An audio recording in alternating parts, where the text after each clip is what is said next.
regresión forzada y esta fue tan fuerte que derrubó el sinal de internet en Unipapa. Qué cosa, ¿no? Bueno, la regresión forzada entonces termina en este punto mínimo de caída del nivel de base, exactamente aquí. Desde este punto mínimo, compararemos ahora las tasas de acomodación con las tasas de sedimentación. Durante el periodo en que la tasa de sedimentación es mayor que la tasa de acomodación, parte del sedimento llena el espacio disponible y el exceso de sedimento se mueve hacia el depósito. Por lo tanto, la costa se desplaza hacia el depósito debido al acúmulo exceso de sedimentos en comparación con el espacio disponible. Esa es la regresión normal. El patrón de apilamiento de la regresión normal se compone de agradación más progradación. Como tenemos una tasa de acomodación positiva en el continente y en la plataforma, y el exceso de sedimento que forma la progradación. La regresión normal del cotejo sedimentario de más bajo termina en el top de la última clinoforma cuando las tasas de acomodación y sedimentación son equivalentes. Este momento marca la superficie de regresión máxima que representa el top del top sets en la plataforma y el fondo marino de la última clinoforma de esta regresión normal. Desde el SRN, ahora las tasas de acomodación son mayores, exceden la tasa de sedimentación. Es decir, ahora hay más espacio disponible que sedimento para llenarlo. La línea de costa, entonces, luego se desplaza hacia el continente, o sea, una transgresión. La línea de costa que estaba en esta posición avanza hacia el continente y el mar inunda vastas áreas anteriormente bajo influencia continental. En esta simulación, el nivel relativo del mar subió solo 5 metros desde el nivel actual. Vietnam del Sur se inundó casi por completo y la parte distal de los ríos se convirtieron en estuarios. Al final de la transgresión, el nivel freático tendrá un nivel más alto que nunca en el continente, marcando la superficie de inundación máxima. En condiciones de clima adecuado, esto puede favorecer el desarrollo de la vegetación y la formación de depósitos de turba y carbón. El patrón de apilamiento del cortejo sedimentario transgresivo se compone de agradación más retrogradación. A lo largo de la transgresión, en lugares donde las olas tocan el fondo depositacional, retabajan los sedimentos marinos y forman las superficies de ravinamiento por olas. El final de la transgresión marca el cambio en el patrón de apilamiento transgresivo, agradación más retrogradación, al apilamiento de la regresión normal, agradación más progradación. La superficie de inundación máxima marca este cambio. Bueno, así las superficies estratigráficas delimitan los cortejos sedimentarios de mar alto, de caída, de mar bajo y transgresivo. Recordando, la regresión es el desplazamiento de la línea de costa hacia el depósito y la transgresión es el desplazamiento de la línea de costa hacia el continente. Es muy común decir que el nivel del mar ha subido, por lo tanto, tenemos transgresión. No. Es necesario observar el patrón de apilamiento que resulta de la relación entre las tasas de acomodación y las tasas de sedimentación para establecer si hubo una transgresión, por ejemplo. Durante el tiempo de acomodación positiva, es decir, durante la subida del nivel de base, durante el ascenso del nivel de base, podemos tener regresión normal o transgresión. Bueno, la geometría de los patrones de apilamiento se observan en líneas sísmicas, identificando las terminaciones de los reflectores en downlap, en onlap, en offlap, toplap y truncation. Ese ejemplo es del Golfo de Soto, ubicado en el Golfo de México. Observe la geometría característica de los patrones de apilamiento de la regresión forzada. Offlap y discordancia subaérea. Downlap sobre la superficie basal de la regresión forzada. Y la conformidad correlativa conectada con la discordancia subaérea en la parte superior de la última clinoforma de la regresión forzada. Luego, se ve la regresión normal de más bajo, que culmina con la superficie de regresión máxima. Y los onlaps sobre la superficie de regresión máxima típico del cortejo transgresivo sobre la SM y el avance de la sedimentación marina hacia el continente. Los patrones de apilamiento también se pueden ver en afloramientos, también observando la terminación estratal para marcar las superficies estratigráficas. Este ejemplo es el afloramiento Las Migachas en la cuenca del Maestrat en España. Sin embargo, cuando trabajamos en la escala de detalle en los afloramientos, no es posible visualizar la terminación de los estratos. Por lo tanto, los patrones de apilamiento se identifican mediante el apilamiento de las asociaciones de fases, que en este caso tenemos, por ejemplo, asociaciones marinas y justo por encima depósitos fluviales, con la discordancia subaérea en el contacto entre los dos. En otras palabras, la llegada de sedimentos continentales, donde solían ser marinos, marcando una regresión. Bueno, podemos decir que tenemos dos escalas de aplicación de la estratigrafía secuencial. La escala regional, que es la escala de estudios de cuenca, de exploración, o de estudios regionales, que utiliza sísmica en la industria petrolera. Y la escala de detalle, que es la escala del afloramiento, de las coronas, de los perfiles, en la que observamos el reservorio o el depósito de recursos naturales. La escala regional también llamamos baja frecuencia o baja resolución. Y la escala de detalle llamamos alta frecuencia o alta resolución. El enfoque de la escala regional es evaluar el potencial petrolero o de recursos naturales de un área, buscando hacer nuevos descubrimientos. Por otro lado, el enfoque de la escala de detalle es la caracterización del reservorio o depósito de recursos naturales para optimizar la producción. Uno busca descubrir y el otro busca optimizar la producción. Sin embargo, ambos se basan en la identificación de superficies estratigráficas para construir un armazón cronoestratigráfico. En las siguientes diapositivas daremos ejemplos de la aplicación del método de estratigrafía secuencial, tanto en exploración como en la producción de recursos naturales. Aquí tenemos una imagen actual del escudo canadiense, en la que podemos ver las terrazas costeras abandonadas debido al desplazamiento de la línea de costa durante la regresión forzada.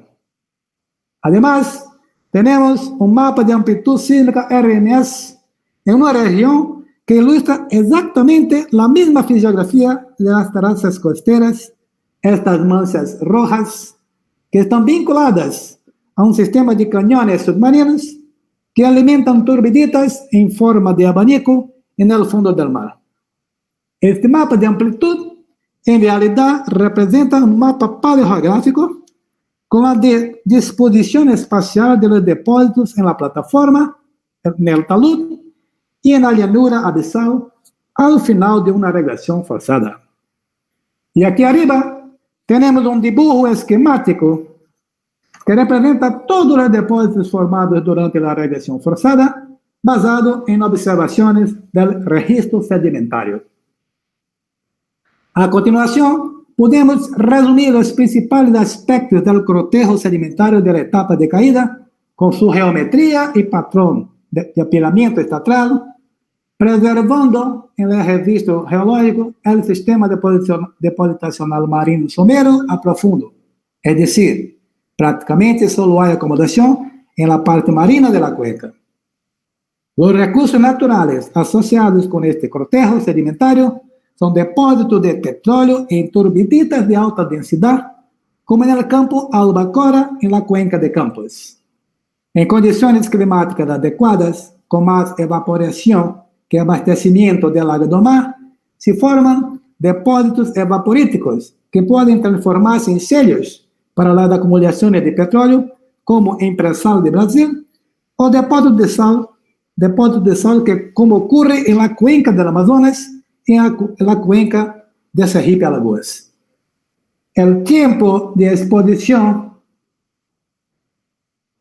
de la plataforma y continente, con la formación de la discordancia subaérea, también puede favorecer el desarrollo de paleosuelos y, en condiciones adecuadas, depósitos de bauxita. El cortejo sedimentario de Mar Bajo presenta estos elementos de un vistazo. La regresión normal sucede la regresión forzada, pero ahora tenemos más sedimento llegando que espacio disponible para depositar, formando el patrón de apilamiento con agradación y progradación. Durante la regresión normal, sedimentos fluviales, costeros y marinos poco profundos quedan atrapados en la plataforma, pero aún alcanza los sedimentos para formar turbiditas de baja densidad en el talud o llanura abisal. En este tramo tenemos todos los sistemas depositacionales, desde el continental hasta el marino. Los yacimientos de petróleo son por excelencia las turbiditas de baja densidad, como en el campo de Marlim, en la cuenca de Campos, pero también depósitos fluviales y deltaicos. Es muy importante tener en cuenta que en este cortejo ahora tenemos acomodación en el continente para agradar los sedimentos y comenzar a llenar los valles de los ríos y formar depósitos de placer que descansan sobre la discordancia subaérea. Ejemplos de esta situación son los conglomerados de Zandpan, ricos en oro en Sudáfrica, y el conglomerado Lavras, rico en diamantes en Brasil. Esta línea sísmica presenta las turbiditas del campo de Marlim, un depósito típico de turbiditas en el cortejo de Mar Bajo. Este campo tiene 6.5 mil millones de petróleo in situ y actualmente produce alrededor de 81 mil barriles de petróleo por día, datos de Agencia Nacional de Petróleo de Brasil, enero de 2019. Y aquí está el ejemplo del conglomerado Lavras, mesoproterozoico, en Brasil, un productor de diamante reposando sobre la discordancia subaérea. El cortejo sedimentario transgresivo se forma durante el tiempo en que la tasa de acomodación excede la tasa de sedimentación y se caracteriza en el registro geológico por la llegada de sedimentos más distales sobre sedimentos más proximales que forman estratos en overlap hacia el continente. Los procesos marinos empujan el estuario hacia los ambientes fluviales, formando el ONLAP costero y el ONLAP fluvial. Más allá, en el depocentro, tenemos el ONLAP marino. El ONLAP marino, sobre la superficie de irrigación máxima, la criloforma más joven del cortejo de más bajo, como vimos en la sección cínica del Cañón de Soto.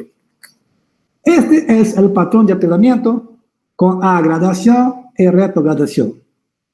La transgresión atrapa prácticamente toda la carga sedimentaria en la plataforma y en el continente, y evitando el transporte de sedimentos hacia el depocentro. Este cortejo presenta todos los sistemas depositacionales, desde fluviales, estuarinos, costeros y marinos. Los principales reservorios de petróleo son las areniscas fluviales o estuarinas, como ocurre en la cuenca Potiguar en Brasil, y la arenisca Athabasca, que forma un enorme depósito de petróleo en Canadá. Durante la transgresión, la acción de olas en el medio marino somero retrabaja los sedimentos y puede concentrar minerales pesados, formando depósitos de placer. La llegada de agua do mar, rica en nutrientes durante la transgresión, también puede favorecer la formación de depósitos de fosfato en el ambiente marino somero o llanura de marea, como en el Eoceno de Argelia y el Neoproterozoico de Brasil. Quiero llamar la atención de ustedes ahora sobre aspectos prácticos de todo lo que lo hemos visto hasta el momento. Teniendo en cuenta que estamos estudiando un área en la que construimos esta sección estratigráfica basada en 4 pozos, A, B, C y D, y que tiene depósitos finos de plataforma marina, oscuros, arenisca marina somera, en amarillo, y depósitos costeros, en verde claro. En el primer intento, correlacionamos intervalos que contienen la misma litología. En otras palabras, areniscas en color amarillo, sedimentos costeros en verde claro y lutitas marinas en verde oscuro. Esta es la correlación litoestratigráfica. Al proponer este tipo de correlación, podemos hacernos algunas preguntas tales como: ¿cuáles son los patrones de apilamiento que podemos ver en esta sección? ¿Dónde está el área fuente? ¿Dónde está el depocentro? ¿Son estos depósitos transgresivos o regresivos? Bueno, estas preguntas no tienen respuestas con la correlación litoestratigráfica. Es decir, si necesito conocer la evolución estratigráfica de esta sucesión, ya no debería trabajar con la correlación litoestratigráfica, sino con la correlación cronoestratigráfica. En este caso, podemos ver que los sedimentos marinos más distales avançam sobre los arenitos, las areniscas marinas someras, y esas avanzan sobre depósitos costeros. Y en cada pozo de transgresión, los sedimentos más distales avanzan hacia el continente, caracterizando el patrón de apilamiento agradacional y retrogradacional, que es típico del cortejo transgresivo. Con la correlación cronoestratigráfica, puedo decir que el depósito está a la derecha y el área fuente, el continente, está a la izquierda.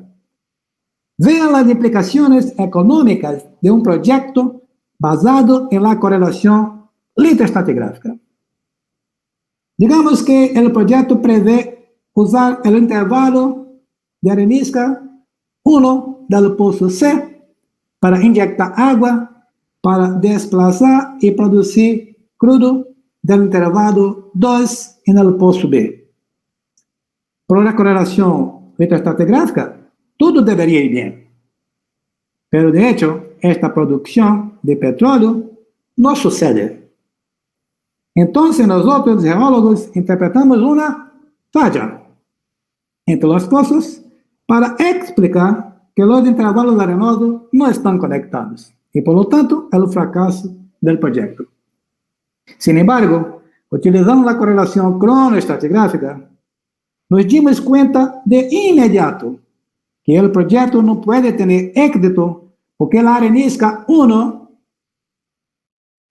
nunca se conectaría con la arenisca 2, porque son de diferentes edades, 1 es más vieja que 2, y se depositaron en diferentes situaciones geográficas,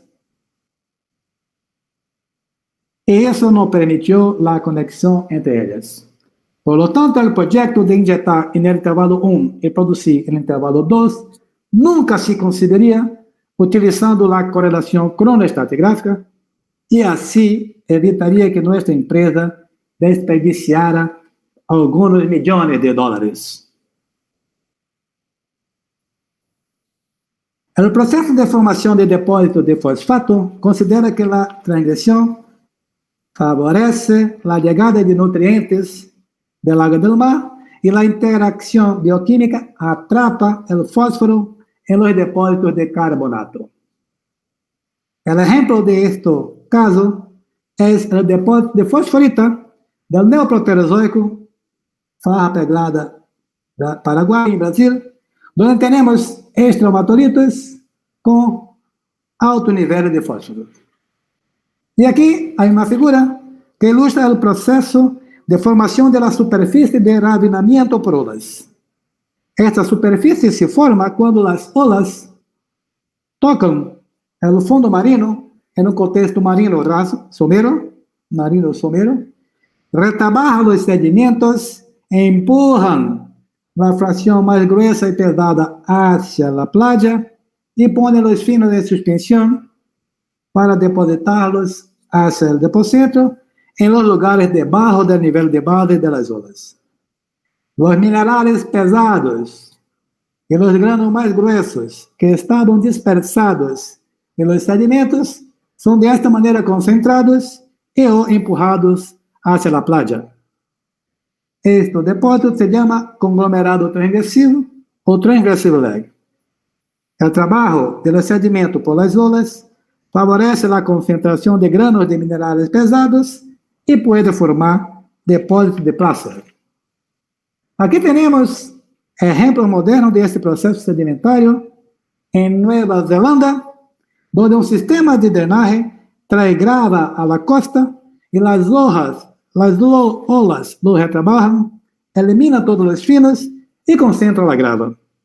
Algo similar sucede en la playa de Lima, en Perú. Los abanicos fluviales, los abanicos aluviales alcanzan la costa, son retrabajados por las olas, que así eliminam los finos y concentran las gravas y el material pesado. Y en la playa de Guarapari, en Brasil, se están formando depósitos de arena monazítica debido a la acción de las olas que concentran minerales pesados en la región intramareal. Podemos concluir que ese es un proceso que puede generar depósitos de placer con un valor económico.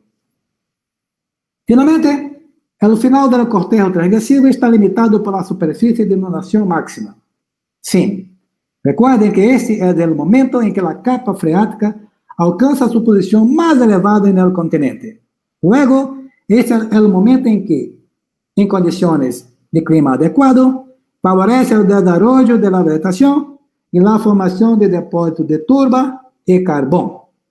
La SIN marca el cambio del patrón de apilamiento retrogradacional más gradacional transgresivo abajo para progradacional y gradacional de la regresión mal arriba.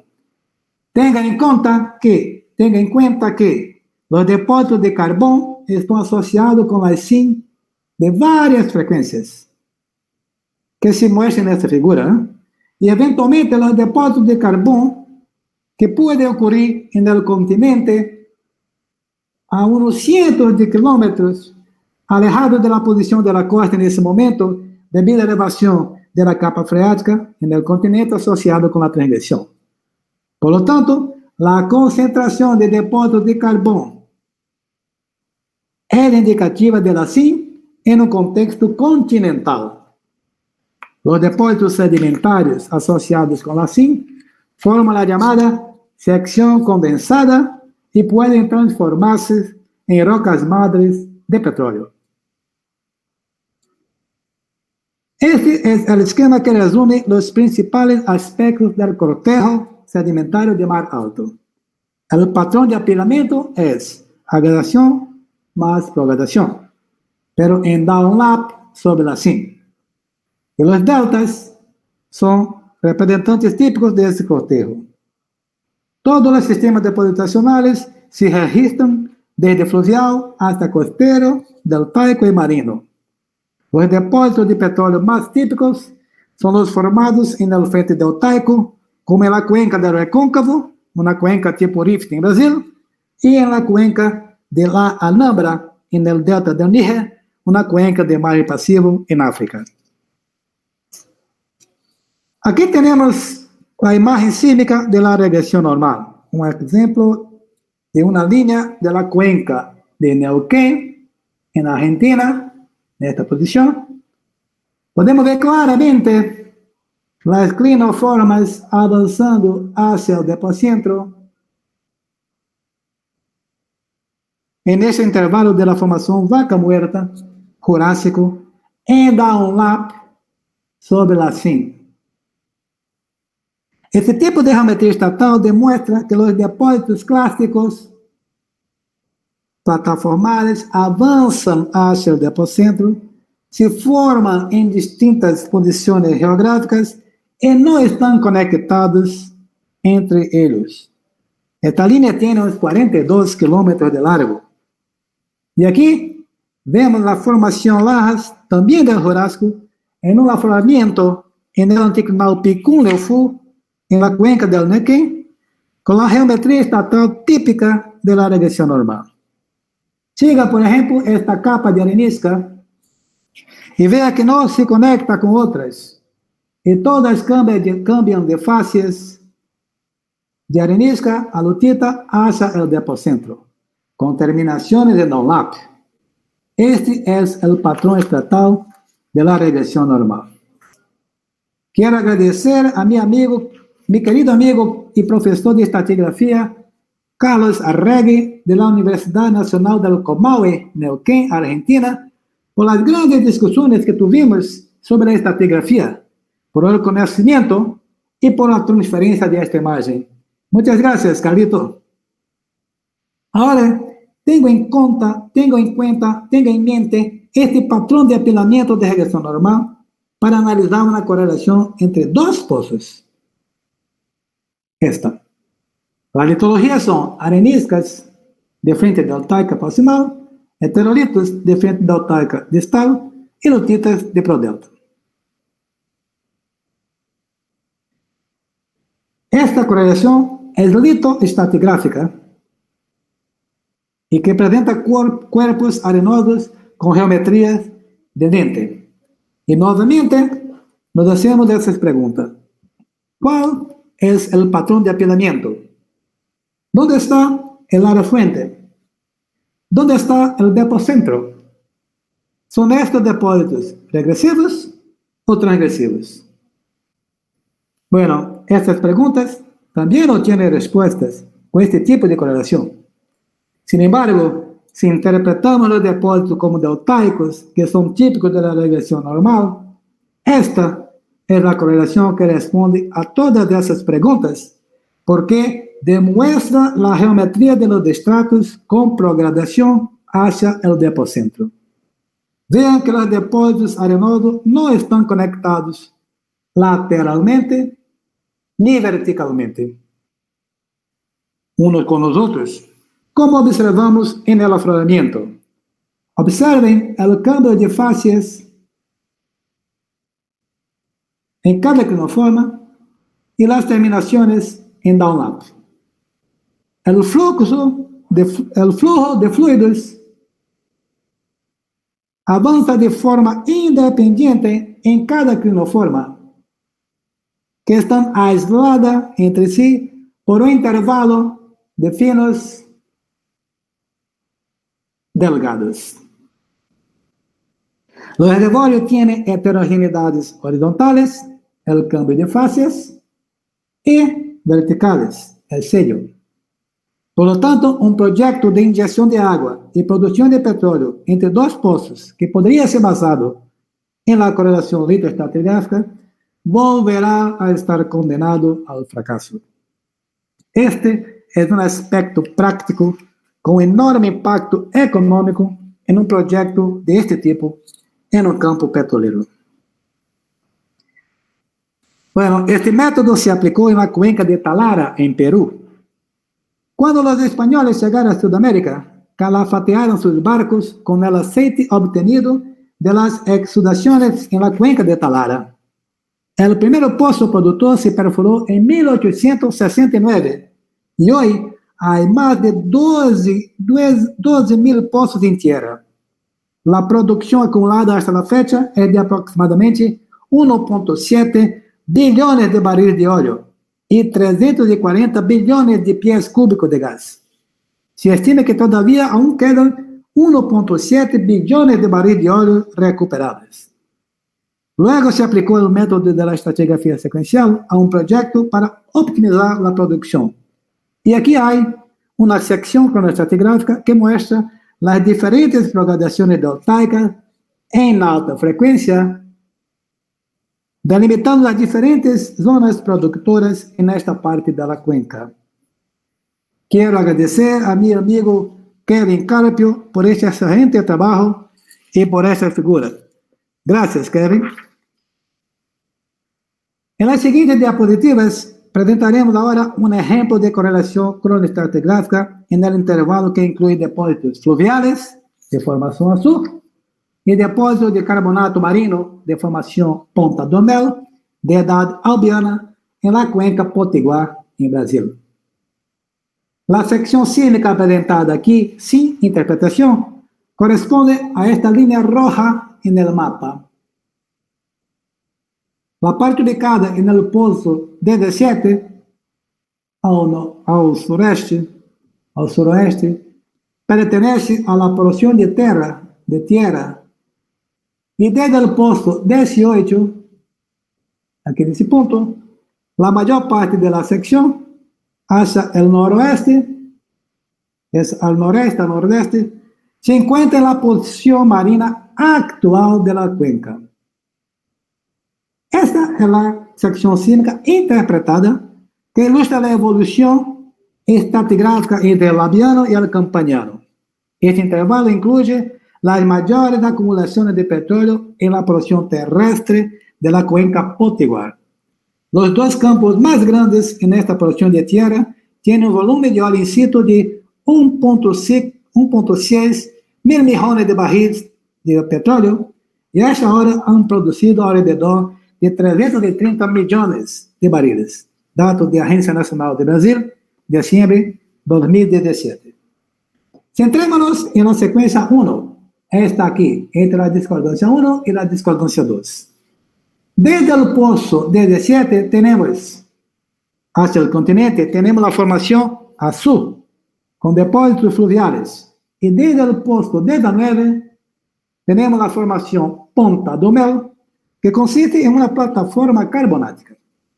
Se utilizaron muchos pozos con coronas para calibrar el posicionamiento de la superficie estratigráfica con los perfiles y estos con los reflectores sísmicos, tanto en el rango fluvial como en el de carbonato. Por lo tanto, esta interpretación sísmica está calibrada con los datos de las rocas, los cuales son muy importantes para interpretar el patrón de apilamiento y marcar las superficies estratigráficas. Esta es la primera observación que se hace para aplicar el método de estratigrafía secuencial. A partir de ahí, se procedió el mapeo de las superficies estratigráficas asignadas a los perfiles de los pozos. Volviendo a la secuencia 1, vamos a hacer un zoom entre los pozos 17 y los pozos 18, entre la discordancia subaérea 1 y 2. Ese es el zoom.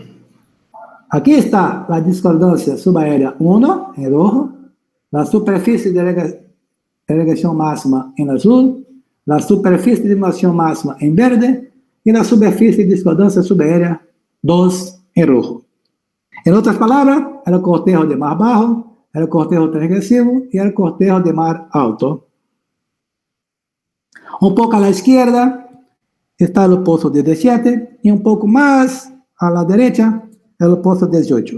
Y esta parte de la sección muestra la región entre los dos pozos.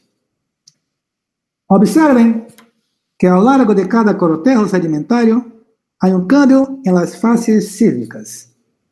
Por ejemplo, en el cortejo de mar bajo, vemos que las fases sísmicas asociadas con los depósitos fluviales son diferentes de las fases sísmicas relacionadas con los depósitos marinos. Son fases sísmicas diferentes.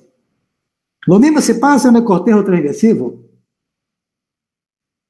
con diferentes fases sísmicas en la parte suroeste y nordeste. Y también en el cortejo de mar alto, más cerca del área fuente en comparación con las fases sísmicas hacia el depocentro. En otras palabras, estamos observando las fases sísmicas del sistema fluvial en el cortejo de mar bajo, transgresivo y mar alto, y comparándolas con las fases sísmicas de los depósitos marinos en estos cortejos. Pero, Magal, ¿y la porción intermedia entre el fluvial y el marino? ¿Cómo se produce este contacto lateral entre los sistemas de depósito fluvial y marino? Ahora podemos ver que hay un cambio en las fases sísmicas de la porción fluvial a esta zona intermedia. Y entre este y los depósitos más distales. En cada cortejo diseñamos un zigzag para mostrar, por ejemplo, la progradación del sistema fluvial sobre un sistema costero y esto sobre los depósitos marinos siliciclásicos. Del mismo modo, diseñamos el zigzag para mostrar la transgresión de los depósitos de carbonato sobre un sistema estuarino y esto sobre un sistema fluvial. Y finalmente, en el cortejo de mar alto, el zigzag muestra la progradación del sistema fluvial sobre un sistema costero y esto sobre la plataforma carbonática. Luego, los zigzags muestran los contactos laterales de fases entre los sistemas depositacionales en cada cortejo, pero refuerzan las tendencias depositacionales regresivas o transgresivas. Ahora, usando solo los datos de los pozos para hacer la misma correlación con la estratigráfica, con las superficies dibujadas de la sección para facilitar nuestra conversación. Aquí está la superficie de discordancia subaérea 1, la superficie de regresión máxima en azul, la superficie de inundación máxima en verde y la discordancia subaérea 2, delimitando los cortejos de mar bajo, transgresivo y mar alto. A comparar los patrones de perfil ya calibrados con las coronas, con las descripciones de las coronas, ¿no?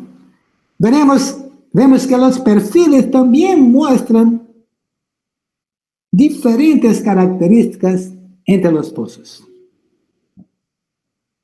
Por lo tanto, traemos los zigzags interpretados en la sección sísmica y así delimitamos los sistemas depositacionales en cada cortejo en la correlación basada en los perfiles de los pozos. O sea, en el cortejo de mar bajo, el contacto lateral y progradante del sistema fluvial con el sistema costero y de este con el sistema marino siliciclásico. En el cortejo transgresivo, tenemos depósitos de carbonato que transgreden sobre el sistema estuarino y este avanza sobre el sistema fluvial. Y, finalmente, en el cortejo de mar alto, la progresión del sistema fluvial sobre un sistema costero y este sobre la plataforma carbonática.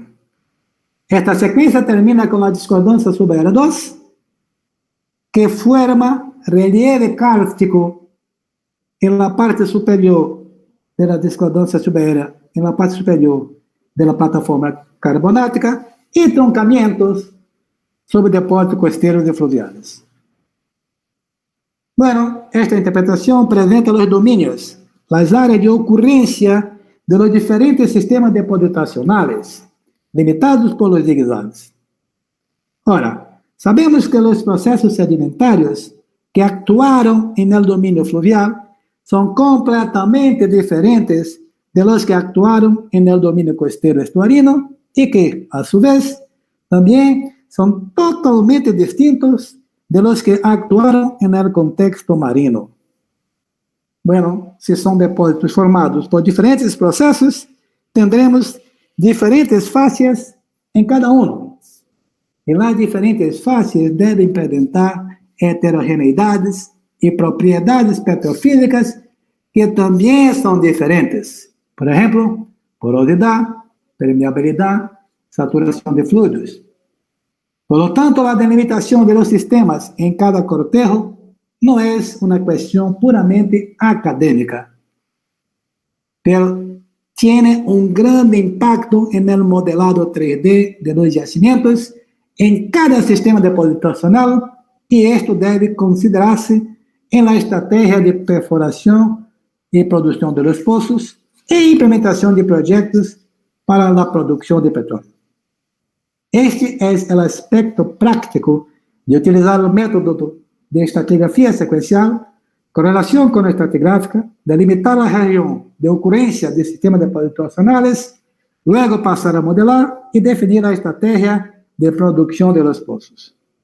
Quiero aprovechar esta oportunidad para agradecer a mis amigos Anderson Melo, Pérez Andrade y Daniel Fredoso, los tres de Petrobras, y también a mi amigo Gerson Terra, a todos por la discusión que generó esta interpretación presentada aquí. Es importante recordar que podemos avanzar en el refinamiento estratigráfico a alta frecuencia en cada dominio depositacional de cada cortejo si tenemos datos que hacen posible esta tarea. Echemos un vistazo al refinamiento cronoestratigráfico, esta vez en el sistema fluvial de baja energía del cortejo transgresivo de la secuencia 2. Aquí está la superficie de inundación máxima de la secuencia 2, el tope de todo el tramo, de todo el cortejo transgresivo. Las superficies estratigráficas de alta frecuencia están calibradas por las columnas, presentadas aquí a la derecha. Por ejemplo, los intervalos de palosuelos con la letra P y las discordancias subaéreas en su tope. La superficie de irrigación máxima de alta frecuencia, en azul, se superponen a las discordancias subaéreas en la base de depósitos fluviales transgresivos. El patrón de apilamiento transgresivo de los depósitos fluviales se expresa por la tendencia de firing upward y el aumento en el contenido de arcilla, como mostrado en el perfil gamma ray. Las secuencias de alta frecuencia representan la zonificación del reservorio, cuyos límites de zona se deben a niveles de palosuelos. Esta zonificación, 1, 2, 3, etc., identificó zonas saturadas en agua debido a la producción de petróleo y zonas saturadas en hidrocarburos que nunca se abrieron para la producción, lo que ha conducido a la optimización de la producción en el campo. Estamos casi al final de nuestra conversación y ahora hablaremos un poco sobre paleogeografía. ¿En qué consiste una reconstrucción paleogeográfica? Significa retroceder en el tiempo, viajar al pasado para ver cómo los sistemas depositacionales que interpretamos en la asociación de estudio estaban dispuestos lateralmente y cómo evolucionaron con el tiempo. Además, podemos predecir la ubicación de fases de interés en posiciones más allá de los puntos de control. Para esto es necesario construir el diagrama de Wheeler, este diagrama que se muestra en la parte inferior de esta diapositiva. El diagrama se construye a partir del armazón cronoestratigráfico que tenemos en la parte superior de la figura. Tenga en cuenta que el diagrama de Wheeler muestra el tiempo en el eje vertical en lugar del espesor, como se muestra en el armazón, contra la distancia en el eje horizontal. Es sorprendente como Wheeler tuvo esta idea en 1958. Él muestra la disposición espacial de los depósitos, más bien apilados en el tiempo. Esta es una experiencia de aprendizaje fantástica. El tiempo geológico está representado por dos elementos en nuestra sucesión sedimentaria. ¿Cuáles son estos elementos? El registro rocoso y los hiatos, los huecos faltantes en la sedimentación. ¿Y quiénes son los representantes de los hiatos? Estos son las superficies estratigráficas. En otras palabras, el tiempo geológico en una asociación sedimentaria está representado por rocas y superficies estratigráficas. De ahí, otra gran importancia de las superficies estratigráficas. Ellas contienen un tiempo geológico más largo que el registro de rocas. Los hiatos generalmente poseen la mayor parte del tiempo geológico de una asociación sedimentaria. Entonces, desde la reconstrucción paleogeográfica, ahora podemos viajar en el tiempo nuevamente, empezando en el punto máximo del nivel de base, para observar los cambios en la paleogeografía y la disposición de los diversos sistemas depositacionales desde el comienzo de la regresión forzada, viendo el final de la regresión forzada y la línea de costa que se desplaza, que avanza hacia el depocentro debido a la caída en el nivel de base. El final de la regresión normal del cortejo de más bajo con el atrapamiento de sistemas depositacionales en la plataforma y el llenado de sedimentos en los valles de los ríos, entrampando depósitos de plaza, reposando sobre la discordancia subaérea. En el comienzo del cortejo transgresivos, los ríos ahogados que se convierten en estuarios que se moverán en retrogradación sobre los sistemas fluviales hasta el final de la transgresión, con la superficie de inundación máxima y la capa freática alcanzando su posición más alta en el continente. Y desde allí, el avance de la sedimentación de la regresión normal del cortejo de mar alto en Don Lápez sobre la cima. Este viaje solo es posible si tenemos el armazón cronoestratigráfico y el diagrama de Wheeler, es decir, la distribución de nuestros depósitos sedimentarios en el tiempo y el espacio. Bueno, me gustaría concluir nuestra conversación reforzando algunos aspectos de todo lo que vimos hoy. El reconocimiento de los patrones de apilamiento y superficie de estratigrafía secuencial tiene una aplicación inmediata en la exploración y producción de recursos naturales. Los patrones de apilamiento resultan de la interacción entre las tasas de sedimentación y las tasas de acomodación y exhiben una geometría estratal característica en sucesiones clásicas. Las superficies estratigráficas son formadas por procesos sedimentarios e identificadas donde ocurren cambios en los patrones de apilamiento. Ellas proporcionan la mejor aproximación con las líneas de tiempo y debajo de la resolución de los métodos bioestratigráficos. Y son indispensables para la sección cronoestratigráfica, el armazón cronoestratigráfico de la asociación en estudio.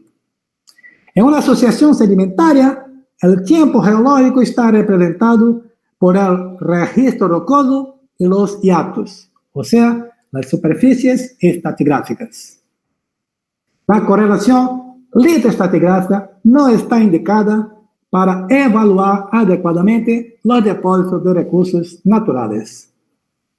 Por otro lado, la correlación cronoestratigráfica permite reconstruir la paleogeografía y predecir la distribución de depósitos en el tiempo y el espacio más allá de los puntos de control. Por ejemplo, dónde buscar la roca madre y el reservorio de petróleo, depósitos de placer, etc. Para los reservorios de petróleo, la correlación cronoestratigráfica hace que las heterogeneidades y la conectividad lateral y vertical que pueden afectar la producción sean evidentes. Y el refinamiento estratigráfico a alta frecuencia hace posible la zonificación del reservorio e identificar áreas que ya han sido lavadas y otras que aún no están abiertas para la producción y así optimizar la producción. Cualquier depósito de recursos naturales cuya génesis esté asociada con procesos sedimentarios puede estudiarse eficazmente a través de la estratigrafía secuencial, o sea, un enfoque basado en procesos sedimentarios. Y los depósitos de recursos naturales pueden formarse o asociarse con los mismos procesos sedimentarios que forman las superficies estratigráficas, tales como discordancia subaérea con depósitos de placer y bauxitas en los paleosuelos. La superficie de refinamiento por ola con los depósitos de placer y durante la transgresión, depósitos de fosfato. La superficie de inundación máxima con depósitos de carbón o roca madre de hidrocarburos. Y cualquiera de las superficies delimitan reservorios de petróleo y agua. Y todo esto hace una gran diferencia en los negocios. Bueno, esta es mi dirección electrónica y estoy disponible para responder todos los correos electrónicos que me envíen. También puede contactarme a través de LinkedIn o ResearchGate. Muchas gracias por su atención. Muchas gracias, Unipampa. Y así terminamos esta presentación. Ahora nosotros daremos inicio a la sesión de... Bien, ahora nosotros daremos inicio a la sesión de preguntas. Muchas gracias por la presentación, Magal. Y gracias por la audiencia de los espectadores. Nuevamente me disculpo por el problema técnico que tuvimos. Ahora comenzaremos la sesión de preguntas. No dude en hacer cualquier pregunta al presentador. Entonces vamos a comenzar. ¿Qué? El vídeo dele mesmo. Isso já tá aqui já. Beleza. Ok. La primera pregunta. Lara Sánchez. Ella pidió una pregunta y una recomendación. Ella pregunta si pide una recomendación de alguna bibliografía que profundice más sobre la interpretación en correlaciones cronoestratigráficas y pregunta cómo pueden analizarse a partir de columnas litoestratigráficas analizadas en campo. Ok, ¿cómo se llama ella? Lara Sánchez Macera. Está bien, Lara. Muy bien, Lara. La verdad es que no hay mucha bibliografía disponible acerca de estas correlaciones cronoestratigráficas. Pero esta que presenté, de Melo y otros colaboradores del año pasado, en Basic Research, yo creo que es un buen ejemplo, incluso que trata de dos distintas frecuencias, baja frecuencia con sísmica y alta frecuencia con coronas y perfiles. Estamos también produciendo otros papers que están en proceso de revisión y que luego estará disponible. Pero la verdad es que no hay muchas correlaciones como esa que presenté publicadas. Y sobre la otra parte, que se trata de la correlación a partir de columnas electroestratigráficas, bueno, describir el afloramiento es la primera parte de todo un trabajo. Claro que describimos rocas, areniscas, lutitas, que sea. Pero lo más importante en esta descripción no es solo reconocer las rocas, sino reconocer los patrones de apilamiento. Es decir, cuál es la tendencia vertical de abajo hacia arriba. Las fases son más regresivas, son más transgresivas. Hay cambios de patrón de apilamiento y en cada cambio de patrón, marcar una superficie.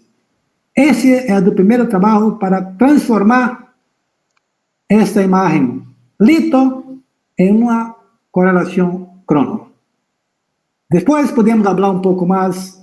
Si me mandara tu dirección electrónica, podemos conversar un poco más. Pero al principio, esa es la respuesta. ¿Está bien? Gracias. Bien. Bien, Otra pregunta de Claudia Elizabeth Rocha Estopier. Ella dice muchas gracias por la presentación, fue muy interesante. Y pregunta, ¿en qué tipo de datación se apoyan para realizar la correlación cronoestratigráfica? Bueno, esto depende de dónde está su área de interés. Por ejemplo, yo he trabajado en método proterozoico y solo tenía una datación radiodiométrica o DECO en las rocas que tuvimos la suerte de describir un depósito de tufas volcánicas. Pudimos datar aquel depósito con el método Shrimp. Bueno, en el precambriano no hay fósiles. No hay cómo detallar una datación de las rocas basadas en datos radiométricos, uranio, chumbo. ¿Qué hicimos? Hicimos el reconocimiento de los patrones de apilamientos e interpretamos las superficies estratigráficas. Y así conseguimos desarrollar un armazón cronoestratigráfico para aquella asociación mesoproterozoica. Pero si trabaja en el fanerozoico, en el Cretácico o que sea, y tiene dataciones por fósiles, biozonas, está muy bien. Podemos amarrar estas biozonas con las características de las rocas y intentar conectar las dataciones, las biozonas con los patrones de apilamiento y definir la edad de los estratos. Aún así, los cambios de patrón de apilamiento te permitirá reconocer superficies estratigráficas muy debajo de la resolución de cualquier método bioestratigráfico. Entonces, si tiene la datación, ótimo, pero no se contente con eso. Usted puede avanzar mucho más y al definir los cambios de patrones de apilamiento, al definir las superficies estratigráficas, tendrás un armazón cronoestratigráfico mucho más refinado que aquel que es dado por las biozonas. ¿Está bien? Bien, Magal. Hay otra pregunta de nuestra colega, Chiara Cecilia. Ella pregunta cómo podemos diferenciar entre progradación del mar alto y regresión forzada del mar bajo en afloramiento de campo. Voy a corregir. ¿Cómo diferenciar la regresión normal de mar alto de la regresión normal de mar bajo en el campo? Sí, es una buena cuestión. Mire, la respuesta no está exactamente en la regresión normal, sino en las superficies estratigráficas que limitan este pacote, estos estratos de regresión normal. Por ejemplo, si por abajo o debajo de la regresión normal verificas que hay padrón de apilamiento transgresivo, certamente tendremos la superficie de inundación máxima en el tope del cortejo transgresivo y a partir de ahí reconocemos que la regresión normal pertenece al cortejo de mar alto. Esta es una posición. A la otra, si tenemos por debajo de los depósitos de regresión normal una discordancia subaérea, es muy probable que esta regresión normal sea de la regresión normal de más bajo, del cortejo de más bajo. Todavía yo aún procuraría el cambio para el patrón de apilamiento transgresivo que debe ocurrir por arriba del cortejo de más bajo, para tener la seguridad de interpretar esta regresión normal como siendo del cortejo de más bajo. Por tanto, la respuesta a su pregunta es, además de reconocer los patrones de apilamiento, los patrones de regresión normal, que sea, hay la necesidad de reconocer las superficies estratigráficas que los limitan y así interpretar adecuadamente el cortejo sedimentario. Perfecto, bien. Nathalie Bello, ella pregunta si podríamos enviar las referencias bibliográficas para consultarlas, y yo no sé si hay posibilidad de enviarlas por correo.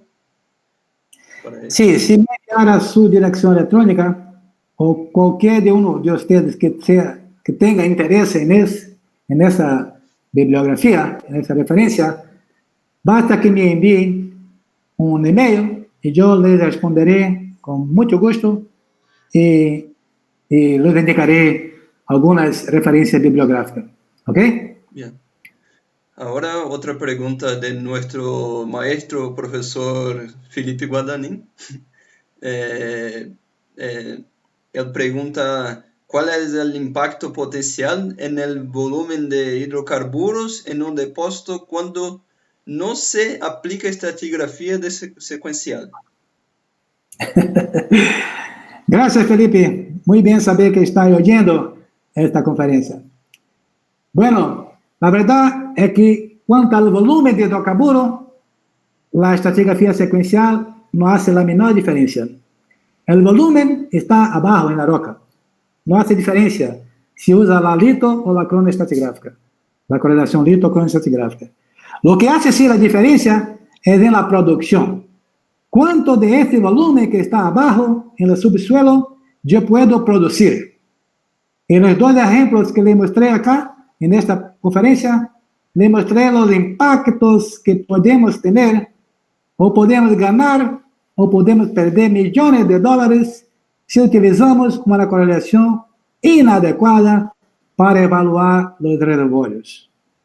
Así que la industria está avanzando cada vez más en busca de este refinamiento en la escala de detalle de los reservorios para optimizar la producción de lo que ha descubierto en los campos, por ejemplo, campos más antiguos, los campos maturos, como el ejemplo que le mostré en la cuenca de Talara. Aún hay en Talara otros 1.7 billones de barril de óleo a producir. Y, naturalmente, la estrategia más adecuada no es simplemente utilizar correlaciones litoestratigráficas. Hay que combinar la correlación crono con la correlación estructural para identificar estas zonas que ya han sido lavadas por la producción y otras zonas que nunca fueron abiertas para así optimizar y aumentar, incrementar la producción y por lo tanto recuperar más do que la está aprisionado en las rocas, en el subsuelo. ¿Está bien? Sí. Bien. Ahora, Silvia Morales pregunta si puede identificar esta diferencia de transgresión y regresión a nivel de lámina delgada. Bueno, una lámina yo creo que es imposible, pero mucho más que lámina, si tú tuvieras una colección de láminas a lo largo de su sección vertical, tú tendrás la descripción de las rocas, de las fases y las láminas que pueden ayudar. Por ejemplo, si tú encuentras glauconita, que es un mineral típicamente marino, y este intervalo está, por ejemplo, intercalado con areniscas, digamos, fluviales. Ahora, ¿qué hace glauconita en medio de fluvial? No es posible tener glauconita en sistema fluvial. Seguramente ese intervalo de glauconita representará una transgresión, una incursión marina donde antes era fluvial. Así que la lámina delgada te ayudará a comprender, pero solamente ella no será capaz de identificar los patrones de apilamiento. Es necesario verificar la sucesión vertical de los estratos con la ayuda de las láminas o cualquier otro método para que tenga más información y por lo tanto más seguridad en su interpretación. Bien, muy bien. Ahora Leonardo Ramírez pregunta si hay un flujo de trabajo para hacer una correlación en cronoestratigráfica en áreas afectadas por tectónica compresiva, como la existente en las cuencas subandinas. Sí, la verdad es que para hacer esta correlación cronoestratigráfica es necesario seguir los pasos que yo mostré luego cuando empecé la presentación, que es la estratigrafía, entonces que habla, por ejemplo, de conocer los patrones de apilamiento, de conocer la superficie, etcétera, etcétera. Lo que pasa es cuando tenemos un área muy deformada por tectónica, esta tarea se complica muchísimo. Pero, como todo hay una solución, yo recomendaría que tentara esta correlación crono, identificar los patrones de apilamientos, identificar las superficies y tentar entender cómo estas superficies se deslocan, se mueven, están ubicadas en el armazón estructural. Yo creo que tú tendrás algunas sorpresas interesantes. Y yo conozco un caso muy interesante en una cuenca que teníamos una interpretación estructural de, básicamente, fallas normales, un padrón estructural, una armación estructural que solo había fallas normales para todos los lados. Y cuando empezamos a hacer correlación entre los pozos, había repeticiones de sesiones con la misma asignatura estratal que no se combinaba más con fallas normales. Nós teníamos que reinterpretar porque teníamos faja de empujón, teníamos compresión y por lo tanto el conocimiento, el entendimiento de la armación estratigráfica ayudó a reinterpretar el área y una nueva armación estructural fue propuesto en acuerdo con el armación cronoestratigráfico y ahí tuvimos suceso en la producción en muchos pozos que ya estaban abandonados. Así que, cualquier que sea el área, cualquier que sea el sitio, el contexto geotectónico, los dos andan de manos dadas. La interpretación estructural ayuda a la interpretación estratigráfica y viceversa. Bien, Magal, muy bien. Ahora, Julián García, él elogió la presentación y pregunta, ¿cuál es el límite del detalle de análisis que se puede resolver con la estratigrafía secuencial? Bueno, esa es una pregunta que hoy la comunidad científica, los investigadores, están intentando llegar a una respuesta.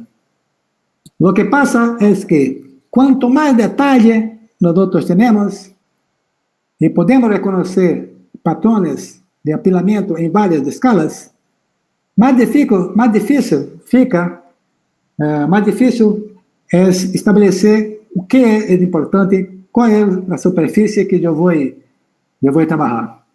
Pero la respuesta es más sencilla de lo que jamás pudiera imaginar. Hay un factor, hay un elemento que significa mucho cuando trabajamos, especialmente en petróleo. Lo que pasa es que si tú tienes una asociación vertical con muchas millones de superficies estratigráficas, la más alta frecuencia que puede trabajar es aquella que sea posible mapear. O sea, si consigues mapear las superficies estratigráficas entre los pozos y su área de estudio, si consigues llevar de un punto al otro, bueno, este es el detalle más grande que puedes tener. Porque dentro de ellas, de ese intervalo, si no tiene cómo mapear, correlacionar, llevar de un punto al otro, se pierde la operacionalidad de utilización del método. Por tanto, lo más detalle es dado por los datos que tú tienes, la aproximación, la distancia entre los puntos de control y la mapeabilidad de las superficies. Aquella superficie que sea más fácil mapear y que tenga una respuesta en distintos sitios, en distintos pozos, para que estableça entonces el armazón cronoestratigráfico de más detalle. Para hablar de eso, tú tendrás apenas cambios internos que no son mapeables y puedes considerarlos como cambios de fases dentro de aquel cortejo sedimentario que interesa. ¿Está bien? Bien. Ahora, Joy Alan Reyes Pérez, él también elogió la presentación y él dijo, reciente trabajo de Catuniano comenta sobre metodología y modelo y si puede comentar un poco sobre ese tema, sobre el reciente trabajo de Catuniano que habla sobre metodología y modelo. Muy bien. Hola, Joy, mi amigo. Muchas gracias por saber que estás acompañando esta conferencia. Bueno, Joy, hay dos trabajos recientes del profesor Octavio Catuniano del año pasado, ¿no? Uno que trata de la fotografía como un método independiente y otro que trata de la escala. Y ahora más uno que trata de cómo conectar, cómo combinar la estratigrafía con los modelos. Bueno, lo que yo percibí de este último artículo, que trata de estratigrafía y el modelado, es que, na minha opinión, es que el modelado por sí solo, como en cualquier otra disciplina, no significa mucho. Hay que tener alguna base de correlación y la discusión no se trata apenas de que es el control de aquella o de esta superficie, mas se puede mapear a superficie, se puede modelar en 3D y hay diferencias entre los intereses de modelar un cubo, una asociación geológica y apenas comprender la asociación codestral. Yo creo que las dos cosas se combinan y mucho más que el paper del profesor Catuniano, la industria está mucho más avanzada, yo diría, porque ya se utiliza en los programas, en los softwares de modelado geológico, esses conceitos, esses princípios de cronoestratigrafía, de geología estructural, etc., de estratigrafía secuencial, para dar robustez a los modelos. Lo que importa no es hacer un modelo bonito. Eso no vale nada. Lo que importa es hacer un modelo que responda a las cuestiones operacionales. ¿Dónde están las zonas que producen? ¿Dónde están los intervalos ya lavados y ya producidos? ¿Dónde está la próxima oportunidad de perforar un pozo para aumentar la producción o aumentar el volumen de una yacida? Entonces, las dos cosas tienen pequeños intereses, pequeños objetivos, pero te aseguro que la industria, esas cosas ya están demandadas, ¿no? Modelar basado en los principios científicos para obtener el mejor resultado. No sé si respondí, pero podemos hablar después por teléfono o por email, ¿está bien? Sí, Magal, muy bien.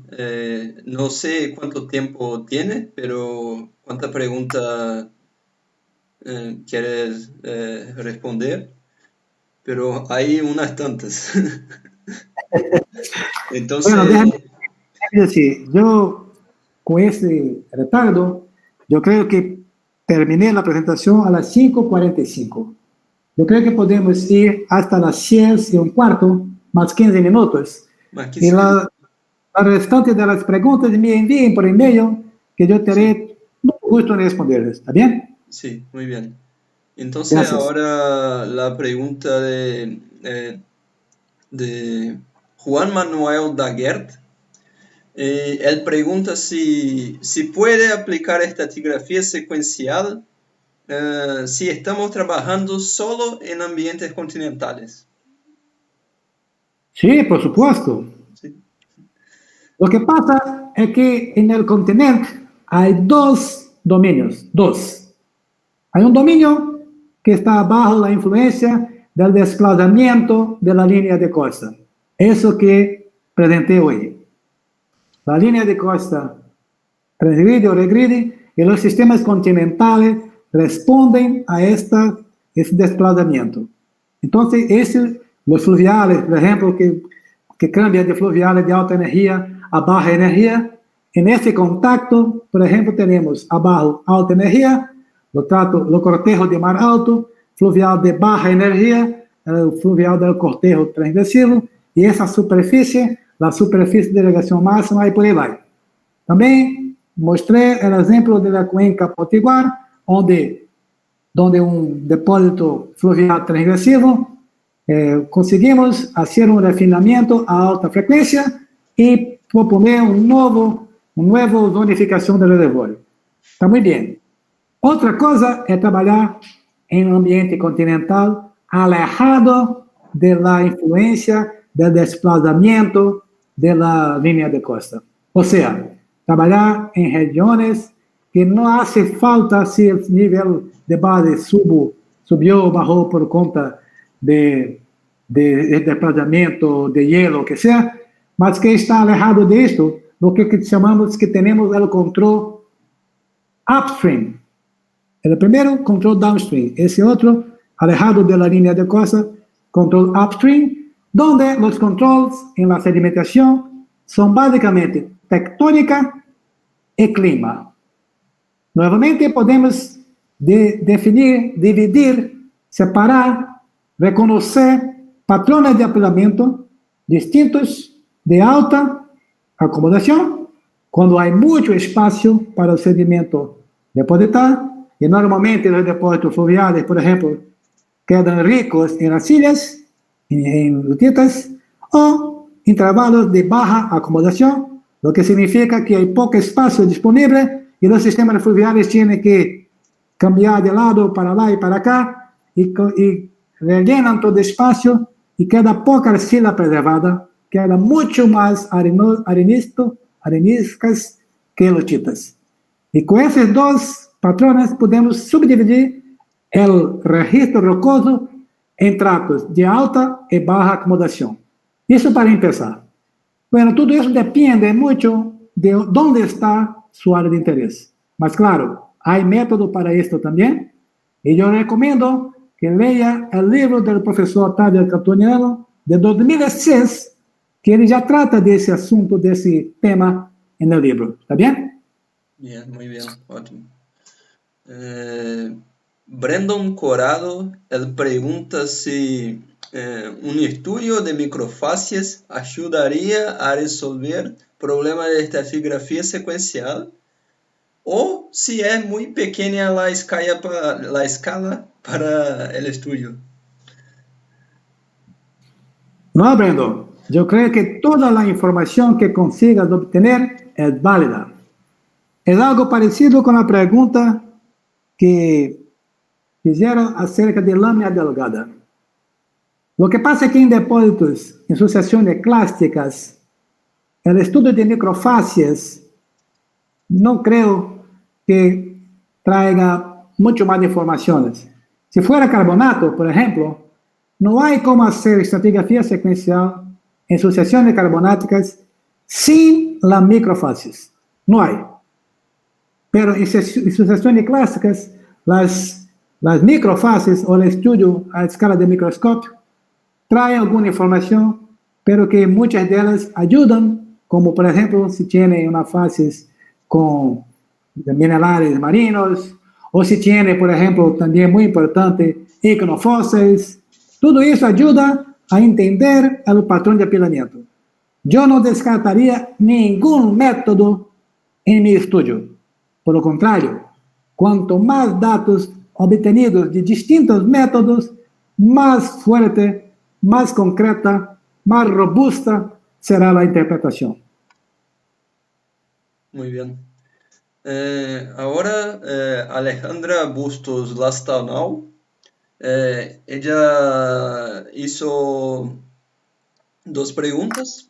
La primera, aparte de la cuenca Talara, ¿hay otra cuenca en el Perú en que se haya aplicado estratigrafía de secuencias?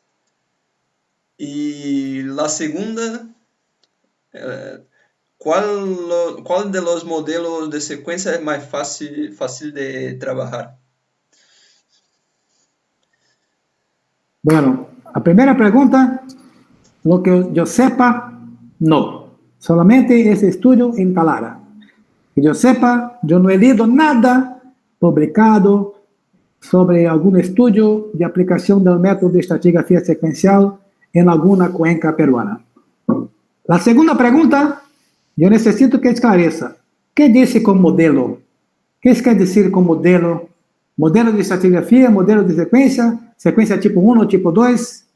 Por favor, ¿es eso? Si es eso, hace algunos años que la estratigrafía está independiente del modelo de secuencia. Está independiente si es secuencia tipo 1, tipo 2, tipo 3, tipo que sea. La verdad es que la estratigrafía secuencial es independiente del modelo porque los modelos son productos de nuestra imaginación. Así que, si tú trabajas en una vacía tipo Rift, y yo trabajo en una vacía, una cuenca más en pasivo, las geometrías estatales son completamente distintas. Muchos dos estratos dos crotejos transgressivos que eu vejo em uma cuenca, não lo veré em outra. Então, não importa o modelo. Se estou compreendendo bem a sua pergunta, a resposta é: não há modelo para estratigrafia sequencial. Há método que se aplica a qualquer tipo de cuenca. E assim, podes proponer uma evolução cronoestratigráfica, uma armação cronoestratigráfica que seja, que explique sua sucessão em sua área de estudo. Sí. Gostaria que me enviara um correio eletrônico para que eu pudesse entender melhor a pergunta e lhe dar uma resposta mais satisfatória. ¿Está bem, Alejandra? Sí. Gracias. Sí, muy bien, Magal. Ahora creo que la última pregunta es de Claudia Lisbeth Rocha Estopier. Ella pregunta si sabe si existen o existirán proyectos doctorales disponibles relacionados con la estratigrafía de secuencias o modelos de sistemas petroleros. ¿Y dónde podría encontrarlos? Saludos desde México. Saludos a todos de México y todos los hermanos de Latinoamérica. Está muy bien, Claudia. Claudia, esa no es una pregunta de $1 millón. No. Es fácil responder su pregunta. La verdad es que hay profesores, investigadores muy buenos en varias universidades en el mundo. Y yo recomiendo que intentara contacto con los investigadores que han publicado más recientemente para ver si el tema, si les gustaría trabajar con este tema o no, y a partir de ahí entrar en contacto vía dirección electrónica, etc., e intentar establecer un contacto con ese pesquisador, con ese investigador, y así partir para una experiencia de un posgrado, ¿no? Yo no creo que tengamos en el mundo proyectos específicos en universidades específicas sobre ese tema. La verdad es que muchas universidades tienen proyectos que tratan de ese tema y muchos otros, y no hay una única o una o dos específicas que solamente traten de eso. Cuando yo hice mi doctorado en Canadá, así yo procedí. Yo entré en contacto con el investigador, él me aceptó como estudiante y yo me fui a Canadá. Así que inténtalo y ve que quién puede, digamos así, se interesar por el tema de su investigación y quién tú crees que puede ser mejor, qué universidad, qué lugar del mundo te gustaría vivir por 4 años enquanto no tiene nada más concreto. Hay que procurar, buscar en la internet los contactos, muchos de ellos es fácil porque las publicaciones recientes, hay mucha gente muy buena que está haciendo trabajos maravillosos en estratigrafía secuencial y tú puedes escoger, elegir aquella que te guste más. ¿Está bien? Sí, muy bien, Magal. Yo creo que este sea el fin de la conferencia. Entonces, gustaría de agradecerlo todos los que tuvieron paciencia por los problemas técnicos. Entonces, perdón, pedimos disculpas por el problema.